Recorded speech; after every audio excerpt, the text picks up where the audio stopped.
विश्व 24 न्यूज हर पल आपके साथ।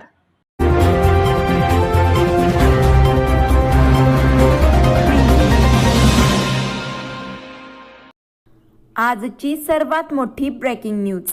देवदर्शनाला जाणाऱ्या भाविकांच्या पिकअप जीपचा भीषण अपघात, दोघांचा मृत्यू तर 25 जण जखमी।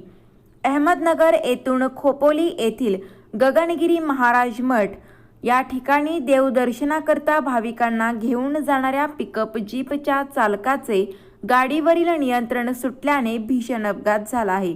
या अपघातात 2 ठार तर 25 जण गंभीररित्या जखमी झाले आहेत।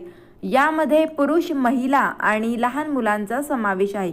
हा अपघात मंगळवारी पहाटे 2 ते 3 वाजेच्या सुमारास जुन्या मुंबई पुणे महामार्गावर लोणावळ्यातील वलवण पुलाजवळ झाला आहे।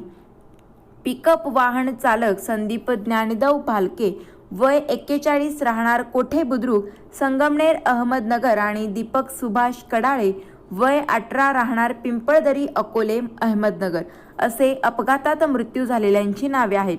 तर जखमीमध्ये अक्षय पंढरी कडाळे, अजय भाऊसाहेब कडाळे, राकेश कडाळे, निलेश कडाळे, विजय शिवाजी मेंगाळ, रेवण कडाळे, अवधूत मध्ये अर्जुन कडाळे, करण कडाळे, संतोष पारधी, विलास कडाळे, प्रवीण दिगंबर भगत, विजय ज्ञानदेव कडाळे, ओमकार प्रकाश कडाळे, लक्ष्मी कुंडलिक कडाळे, रेश्मा पारधी, काजल कडाळे सर्वजण राहणार पिंपळदरी तालुका अकोले जिल्हा अहमदनगर येथील आहेत।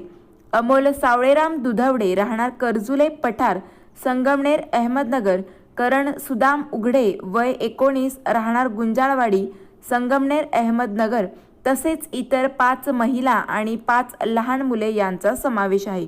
लोणावळा शहर पोलिसांनी दिलेल्या माहितीनुसार अहमदनगर जिल्ह्यामधील संगमनेरमधील पिंपळदरी परिसरातील भाविक अहमदनगर येथून खोपोली येथील गगनगिरी महाराज मठ या ठिकाणी देवदर्शनाकरिता पिकअप वाहनाने क्रमांक MH14 GU 9227 जात होते। मंगळवारी पहाटे 2 ते 3 वाजेच्या सुमारास भरधाव वेगात वाहन चालकाचे गाडीवरील नियंत्रण सुटल्यामुळे पिकअप गाडी लोणावळ्यामधील वलवणगावच्या हद्दीत जुन्या मुंबई पुणे राष्ट्रीय महामार्गावर असलेल्या मुंबई पुणे एक्सप्रेसवेच्या पुलाच्या सिमेंटच्या कठड्यावर जोरात धडकली आहे। राज्यातील महत्त्वाच्या आणि आपल्या भागातील ताज्या बातम्या पाहण्यासाठी आजच आमच्या विश्व 24 न्यूज चॅनलला YouTube वर सबस्क्राइब करा आणि बेल आयकॉन प्रेस करा।